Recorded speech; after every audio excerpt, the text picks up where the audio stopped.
You good, Darla?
Testing, mic check, 1, 2, 3. Testing, mic check. Welcome, ladies and gentlemen. Give me a thumbs up if we're good, guys. Testing, mic check, 1, 2, 3. Testing, mic check. We good?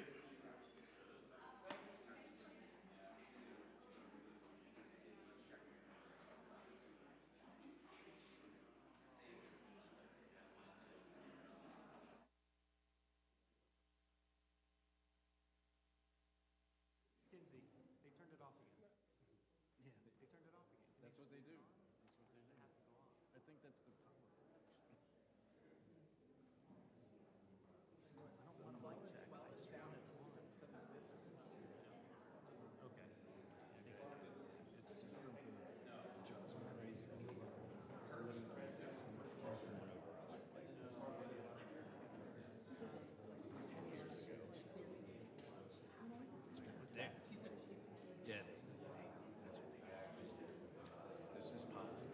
It's not their, I don't think it's just their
Well, good morning, everyone. Here we are again on another day of Democrat shutdown. So I wanted to come out and just share with you some thoughts, answer some questions, tell you, I guess, reiterate the simple truths of how we got here. Those truths have been obscured just a bit because the Democrats are in a relentless effort to spin the facts, but it's always good when the facts and the evidence are on your side. And I don't want you to listen to the arguments of politicians. If you're watching at home, I want you to look at the real facts. And I'm going to try to here in a very abbreviated summary manner to present those to you. And the facts are very clear. Okay, so the first fact is by way of reminder, how did we get here? Why is Washington tied into a knot right now? Well, I became Speaker almost 2 years ago, and I was frustrated, as most rank-and-file members of Congress are, frustrated about how Congress really doesn't work that well for the American people. That's why people are frustrated about it. We don't spend money responsibly here. We haven't for many years. And the reason for that is because typically, for the annual funding of the government, it's done in a back room. Literally, there's a deal made by the top 4 leaders in Congress, and that's hoisted upon the members, usually at the end of the year, right before a holiday, in an omnibus spending bill. Sometimes the bills are thousands of pages long, and it's always said that few members have fully read it or understood it. That's largely true because they weren't involved in the process. So when I became Speaker, I've been doggedly determined to make this House and the Senate work again, to do right by the American people, to get the process, to rebuild the muscle memory, to get back to the way it is supposed to work. And what does that mean? It means that Congress is supposed to carefully deliberate over 12 separate appropriations bills every year. Why? Because we divide the spending of the taxpayers' funds into 12 categories so that everybody can go through that. And all the elected members, the duly elected representatives of the people, can come here and have a debate and a discussion. We do that through the Appropriations Committee, they're the specialists on it, the members of the House and Senate who work on it around the clock, 365, every day of the year. And then they put together a product. It goes to the full body in the House and then the full body in the Senate, and they work on that together, and they come up with the most efficient and effective way that they can build consensus around to spend the taxpayers' funds. Well, we started that process back this year, and I'm so proud to tell you that we're rebuilding the muscle memory. It's like pushing a boulder uphill, but we've got it done. And we worked 12 separate appropriations bills through the House Appropriations Committee. I mean, they worked hard in a bipartisan fashion, Republicans and Democrats. They worked on it steadily. We got 3 of those bills on the floor. We debated them on the floor. We passed them on the House floor. And we sent that over to the Senate. Meanwhile, the Senate passed 3 of their own bills off the floor. That hasn't happened around here in many years. And all of that process that I just described takes a lot of time and a lot of work and energy and effort. And our appropriators, while they were working in good faith, they ran out of time. Why? Because the end of the fiscal year is September 30th, not December 31. And so the clock was just running out. So what we did, because Republicans are in charge of both houses right now, is the responsible thing. Leader Thune in the Senate and I in the House, we sat down with our appropriators and we said, let's come up with a simple stopgap measure to keep the lights on and keep the government open so that appropriators can finish this very healthy process for the people they represent. And so we put together a very simple, clean, continuing resolution. Why do we say it's clean? Because there's nothing to it. It's 24 pages. It's the bare minimum. It just says, keep the status quo, which, by the way, for all my Democrat friends, is the Biden-era policies and spending that we haven't been able to fix yet. We're in the process of getting appropriations done to repair all that, but we needed more time to do it. So in a bipartisan fashion, Democrats and Republicans got together and said, you know what? Fine, let's extend this until November 21st. The Democrats in the House agreed to that. That was the date. We put that bill on the floor. We passed it out of the House in bipartisan fashion. And we sent it over to the Senate. Well, now we expected, I thought, that Chuck Schumer would do what he's always done. The man has served in Congress 3/4 of my life, I think. And he has given impassioned speeches over the year, most recently in March of this year, that you have to fund continuing resolutions. You can't shut the government down because it's irresponsible and painful for the American people. He was right in March. He is not right today, which leads me to fact number 2. Fact number 1 was how we got here. Fact number 2 is why are we in this mess? Why did Chuck Schumer change his tune And why is he now saying exactly the opposite of what he said 6 months ago? A picture's worth 10,000 words, okay? This is a copy of the Washington Examiner. Zoom in on that, all right? If you can't see this at home, I just had this on my desk on a big stack, and I found it. This is published March of 2025, March 26 exactly. It's a picture of Chuck Schumer looking very upset, very angry, walking out with a box, and all the House Democrats depicted their character, saying that he's an enemy of democracy. Why is he an enemy of democracy? Because the far left base in the Democrat Party has turned on Chuck Schumer because he did the responsible thing, get the lights on. Why? Because they want him to show a fight against President Trump. So Schumer doesn't want to be in this situation again. So he said, my gosh, he got his staff together and he got the far left wing of the party. He said, what do you want? What do you want me to fight on? So they created a red herring. A red herring is a distraction. They decided that they would pick a fight on health care. Well, let me look right into the camera and tell you very clearly, Republicans are the ones concerned about health care. Republicans are the party working around the clock every day to fix health care. This is not talking points for us. We've done it. A big part of the One Big Beautiful Bill, the Working Families Tax Cut, was to fix health care. Health care is broken in America. It's too expensive. The quality of care needs to rise. We need more access for more people, and we have lots of ideas to do that. But that issue is for debate in the next 3 months. It always was. We have members working on that. The tax credit, the subsidy you've heard about that expires December 31st, there's a lot of thoughtful debate and discussion that has already been going on about that and will go on about that.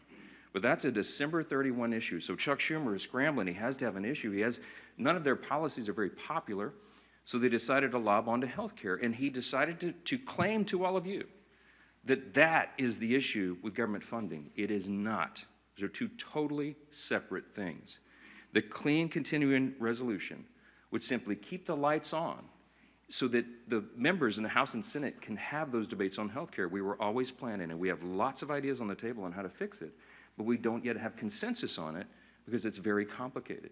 We have time to do it. The month of October is a critically important time for us to get the House and Senate working on that very issue, but they're delaying it because they needed a red herring. So in his desperation, we get to fact number 3. In his desperation, they decided to create the red herring. They decided to claim that this is all about health care, which the September funding issue never was. That's a December policy issue. He tried to create it as a September funding issue. And in his desperation, they hastily filed an outrageous counter-proposal. It is a wild wish list of big government liberal nonsense that we can't do. Their priorities that they crammed into this. Now remember, a simple 7-week stopgap funding measure, the CR, that we passed out of the House in bipartisan fashion was sent over. And Chuck Schumer filed a counterproposal. Now this is his words, not mine. These are not Republican talking points. These are the facts. 2 exhibits real quick, because I've shown you before. This is page 57, an excerpt of his bill, section 2141, where you see that right there that they want to repeal the health subtitle of the Big Beautiful Bill. The One Big Beautiful Bill, the Republicans got signed into law July 4th. The Working Families Tax Cut, we're so proud of that because it has so many amazing things for all the American people, a marquee piece of legislation. But among the most important were the reforms that we did to health care. Why? Because Medicaid, for example, is broken. Medicaid doesn't work well. It's underfunded and it was full of fraud, waste, and abuse. And we took our opportunity to fix that, and we did. So what did we do? We went into Medicaid and we said, we got to stop the waste and abuse. We got to make sure that illegal aliens are not on Medicaid. Medicaid is intended for U.S. citizens only, not illegals who break our law and come over the border. And we've got to make sure that young, able-bodied men who do not have dependents are working and not riding the wagon. Work is good for individuals. It's good for the communities they live in. It's good for their own well-being and for the people around them. And so we said, don't sit on your couch and play video games. By the way, also not a talking point.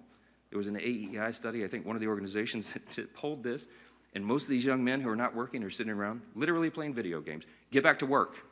So we put that in the law. And the big thing was making sure that an estimated 1.4 million illegal aliens are no longer riding that wagon either. Why? Because Medicaid had to be strengthened. Medicaid is intended for the elderly, the disabled, and young pregnant women, as I use an example, who are in difficult situations. They need the resources desperately, but the resources are being drained by people who were never intended to be there. And so Republicans got busy and fixed it. We put it in the big, beautiful bill. So, back to fact number 3, I guess I'm still on. Chuck Schumer files a counterproposal and says, we want to reverse all that. Well, among the effects, among the things that he would reverse is putting illegal aliens back on the program. Don't take my word for it. Look at the evidence. Over here at Exhibit B. This is the list of the actual provisions that would be reversed if Chuck Schumer's language was voted on and passed.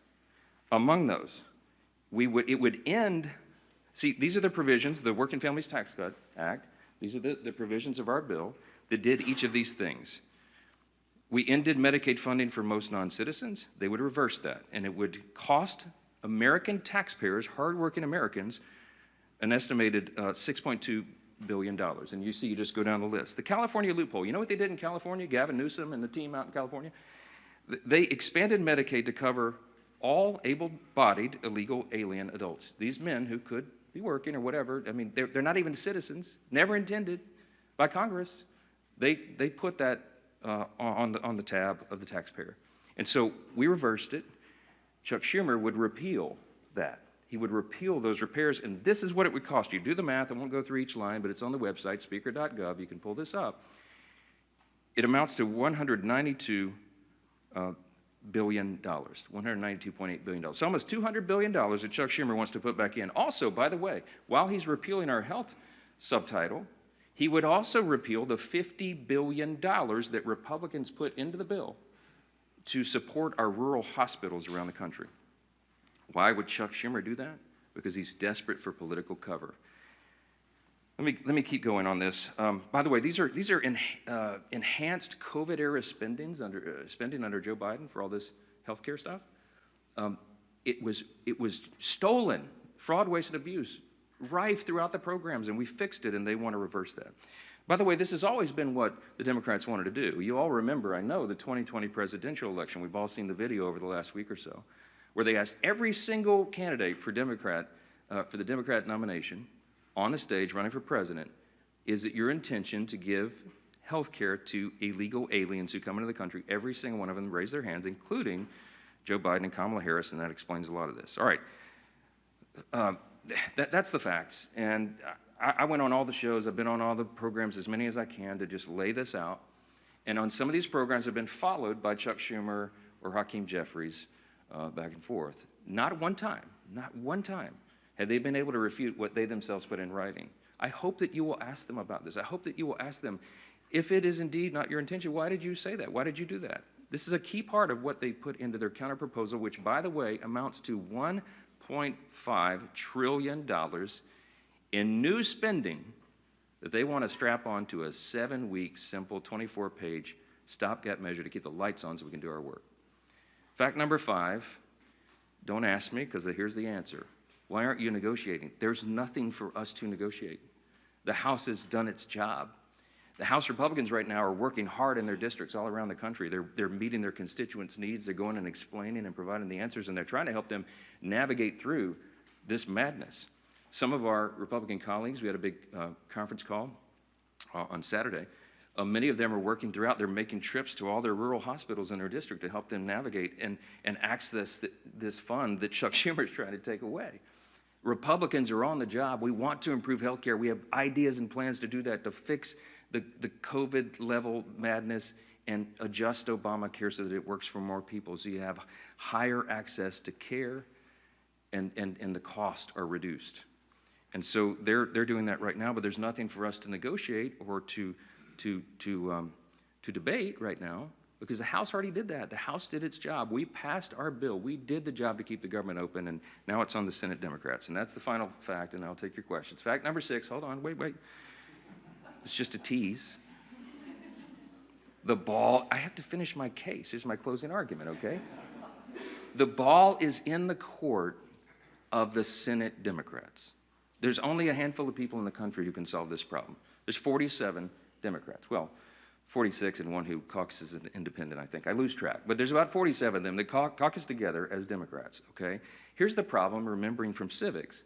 We don't have enough Republican votes to fix this because it takes 60 votes in the Senate to break this impasse, to open the government. There's only 53 Republicans in the Senate. We need some Democrats to be thoughtful and responsible and do the right thing, because why? Because real people are being hurt in all these political games. As Chuck Schumer is trying to cover himself and not have another series of articles like this, okay? That's why this is happening. There's a trend in New York that Chuck Schumer represents of electing Marxists. They're about to elect an actual Marxist as the mayor of New York City, the once cradle of capitalism, the largest city in America. It's stunning. And I think it's stunning to Chuck Schumer, too, because while he's a far-left politician, he's not nearly as far-left as these guys, as they want him to be. And so he's trying to find political cover, and in doing that, he's hurting real American people. Who's being hurt? Women, infants, and children on their nutritional programs that are now stalled. Veterans' health services that they desperately need and demand. Go down the list. We've got our troops, Border Patrol agents, TSA agents serving, trying to protect America without pay right now. Half the federal civilian workforce is effectively laid off right now, furloughed. They can't go to work. They don't have the money. Chuck Schumer, for political cover, decided to turn off the funds, and real people are getting hurt. FEMA services, I keep saying this because I live in a hurricane state. We're in the middle of hurricane season, and flood insurance policies cannot be renewed or purchased right now because Chuck Schumer's playing political games. This is real pain for real people. I can go on. There are articles written in the last 2 days. Some of your outlets wrote about low-income Medicaid or Medicare recipients, for example, who have been able to receive health care at home because we expanded that through telehealth and all that. All that is shut down. Yet people with autoimmune deficiencies who are also disabled, they cannot go visit the doctor's office. So thankfully, mercifully, they've been able to be treated at home. But all that just stopped. So people are canceling their health appointments with their physicians that is vitally important for them to stay alive, because Democrats over here are playing games. We have one plea and one plea alone. We need a handful of Democrats to stop the madness, reopen the government, so that we can get to these critical debates about the year-end policy decisions with regard to the further reforms to health care. Plain and simple, that's where we are. That's the facts, and everybody can draw their own conclusions. Don't listen to the words of politicians. Look at the actual evidence and the facts, and I think the case is very clear. Yes, sir, because you're standing up. Go ahead. Jeffrey just challenged you to debate on the House floor today. Do you see yourself debating him, or would you be when the poll says that about 13% of the people approve of your messaging, then you make desperate pleas for attention, and that's what Hakeem Jeffries has done. Look, my friend Hakeem had his shot. We debated all this on the House floor, as you know, before we passed our bill. He spoke for 7 or 8 minutes. He had all of his colleagues lined up. They gave it their best shot, and they argued, and they stomped their feet and screamed at us and all that. And still, we passed the bill in bipartisan fashion and sent it over to the Senate. The House has done its job. I'm not going to let Hakeem try to pretend for these theatrics. I mean, this is a Chuck Schumer decision. The ball is in the Senate's court now. The House has done this. We don't need to waste time on that nonsense. Those debates have been had. Hakeem is a friend and a colleague. I respect him, but we all know what he's trying to do there. Yes, sir. I'm anxious to get my folks back. And look, I want to bring the House back into session and get back to work, but we can't do it till they turn the lights back on. We need Chuck Schumer to reopen the government, and as soon as he does that, we'll bring everybody back here. Yes, back row. Yes, sir. Why not call the House back into session? Because with respect to what you said at the start about the importance of passing funding bills, there are still 9 funding bills to pass in the House. Yeah, well, remember, we've passed them through the House committee. They're out of committee, and we'll get them on the floor. And the appropriators have been working, and they are working as we speak, on trying to figure out which packages of bills we can move to the floor next. And there's some really good discussion that's been had. I myself have spoken to Democrat appropriators on the other side about these things and our commitments to move that and do it. I'll tell you, this is not some sort of confidential thing. I had I think a fruitful discussion with Senator Patty Murray about 2 days ago, a day or so ago. And I told her it is my full intention that if we break this impasse and we put these bills together, we have 3 of them in conference committee right now. Whatever the conference committee comes up with, I will put on the floor. I'm ready to go. But we've got to open government up so that they can move to that next level, so that conference committee can get that work done. That is small d democracy at its best. You get R's and D's, everybody in the room, and they hash it out, and whatever that final product is, we will move through the process. So we need to reopen government to do that. Yes, sir. Mr. Speaker, I know your intention is that the ACA subsidies don't end until the end of this calendar year. Do you disagree with the Democrats' position that these insurance companies are setting their premium rates now and that people are going to have to make open enrollment decisions in the very near future? Yeah, yeah. Have this discussion now? Yeah, they've been saying that some of the insurance companies will be sending out notices in early November. The last time I checked, it's October 6th. We have the entire month of October. We'll stay here around the clock to work through all these things, but we have to get government open again to do it. They're trying to obscure the issue. We are talking about a simple funding measure that the Democrats themselves have voted on over and over and over. Chuck Schumer, they voted on it 13 times during the Biden administration. This is the exact same thing that was on the floor in March when Chuck Schumer, I should have brought his video and let him give you the speech of why it was so important to pass it. Nothing has changed except the politics. So that's a political issue that they're trying to make out of it. Yes, ma'am. Johnson, thank you. You mentioned that there is no negotiation to be had, but you also acknowledge that funding the government has to be bipartisan. So is the only way out of this for Democrats to completely drop their demands? Is there anything that Republicans are willing to give? And have there been any conversations? It doesn't even seem like the two sides are talking. I'm so glad you asked the question. Why aren't you dropping all of your demands so that it makes it more palatable for Democrats to join you? I didn't put any on the CR. Leader Thune and I have tried to explain this a few times. There's nothing for us to negotiate. I cannot go to the CR and go, you know what, Democrats, you're right. Let me take out these 3 Republican priorities. I didn't add a single Republican policy or priority or preference to the CR. It is 100% totally clean. It is an exact status quo replica of what we're doing right now, which again is Biden-era policies and spending levels, to our great chagrin, but in good faith. I presented that because I didn't want to play games. We are responsible. We're not going to shut the government down for people who desperately need these services and all these things that I've said are stalled. And so we didn't, no gimmicks, no tricks. There's nothing that Leader Thune and I can go to Chuck Schumer and say, you know what, okay, we'll pull this off. Would that make it better? No, I don't have anything to give. I didn't put any of our priorities on the spending measure because, again, all we're trying to do in good faith is get 7 more weeks to finish that appropriations process that we've been all so excited about. Jake. Who will, if you're not able to extend these subsidies, which is a possibility, it seems, who will own the political impact from that if health insurance does go up 200%? That's putting the cart like a mile in front of the horse. Look, I believe that the subsidy issue, that's the December 31 issue, is a complicated one. It hasn't worked well. It's filled with abuse. We have a lot of ideas on how to improve upon that if indeed it goes forward. And I mentioned yesterday, there's 535 members when you count House and Senate, and there's probably 400 different ideas on how to fix that. But we need the next couple of weeks to have those vigorous, deliberate debates, which is how the process is supposed to work. So I'm not going to forecast how that comes out, and neither could any of you, because those debates haven't been held yet. And that's kind of the irony, because Chuck Schumer is saying something that he knows isn't true. He's saying, oh, you guys snap your fingers. You and Leader Thune go in the back room and tell us how that's going to be resolved today so we can reopen the government.